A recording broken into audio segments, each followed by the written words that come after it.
Hi, I'm Steve Wakefield and I run Coaching for Businesses. Coaching for Businesses is here to help organisations achieve greater success than they currently achieve in their sales processes. And what I want to talk to you a little bit about today is sales processes and excellence. So the first part is really talking about what sales processes are. We've all been there, don't go away. And we'll talk a little bit then about why some people seem to achieve more, no matter what sales processes you put into place. I mean, why do we need sales processes? Well, for the account manager, the account director, it's there so that we know where we are in the sales process, from leads all the way through to final signature of the contract. I mean, some sales can take just a few months. Other sales that I've been involved in can take a number of years to actually go through. And of course, the longer the time scale, the more complex the sale, the more things you're putting into the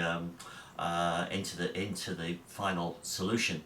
The more you need to know about where you are and what resources, particularly from a sales management point of view, what resources you put into that sale in order to be able to drive it to a successful conclusion. And from a sales management point of view, there's a lot more information. You start to get to know ratios, where the ratios are, how many leads do I need to get in order to be able to get to predict a solution, and therefore I can forecast a lot better to the senior management team as to what revenue I can expect. If they want an increase in revenue, well then I need so many more leads into the pipe in order to be able to do that. Really good, interesting stuff as you progress a company from early days up to later days. Certainly once you're established in the market, there's some great matrices you can actually use. But you know what really fascinated me as I was looking at being as a sales director, as I was sales director in organisations, was I seem to have some people that, no matter what sales processes I put into place, they excelled. It didn't matter what sales process I put in place. If I put a sales process in place, they increased the number of sales they made. But then I had the average guys, the guys that kind of were always 80, 90, 100% on as well. But the other guys were always 120 and plus. One guy hit his target in the May of the calendar year. Well, that was an exciting year for him. It really was. But why was that? What is it that's driving those people? Because it tends to be the same person, and I was always fascinated to try and find out what made people excellent. What was it? I mean, generally, when I ask anybody, any group of professionals, what I find out when I ask them that very question, what makes people excellent? What makes you excellent in your job? And I write it down on the board. What I generally find is that everybody can tell me. Everybody can tell me what it is that makes them excellent in their role. You get the normal things like time management, stress management. Not that there's any stress in selling.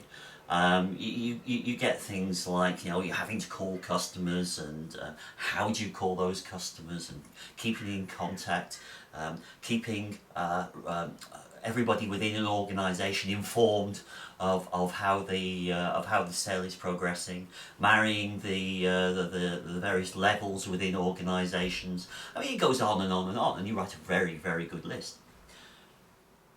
So the question really is, if everybody knows what they need to do to be excellent, why doesn't everybody do it? Because the obvious conclusion is that those people who are excelling are doing a lot of those things, but those people who are average, what are they missing?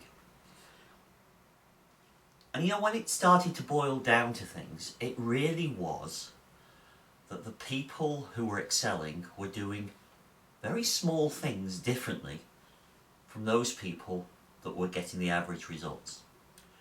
The people that were excelling actually started their day planning, and most of the people that were excelling had written a plan down. Now we all know goal setting, and I'll talk about goal setting in another blog, but goal setting was of primary importance. Why is goal setting of primary importance? And particularly when you start to write it down, well, it gives you clarity.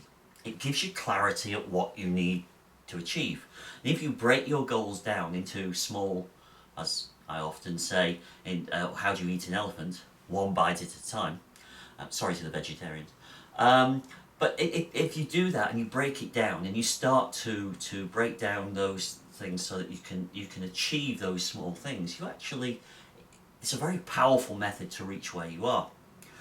As I say, I'll go through a little bit more in more detail on that, but that's not the only reason. What I discovered as I talked to a number of these people was successful salespeople, was that they had really no fear. And what do I mean by that? They didn't have the barriers that a lot of people have. When they picked up a phone, cold calling, or even warm calling, they had no preconception of what the other person was going to say at the other side. They weren't held back by their fears.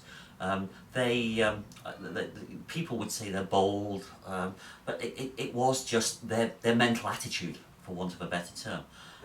And so what is it within people that excel that gives them this ability? Well, it's quite obvious when you start to look at it. The ability that they have is to be able to understand what they can do now rather than what they want to do in the future. They've got the plans, they've got it set out, they know what they're going to do. Get on with what I have to do now. And you know, the small things we do now has a huge ripple effect for the future. And that's really one of the key things that I want to leave you with, is that if you want to succeed in the future, do the things you need to do now. That's the most important thing. Have it written down, have your to-do list, get up and actually do it. Thanks. This is Steve Wakefield from Coaching for Businesses. See you again soon.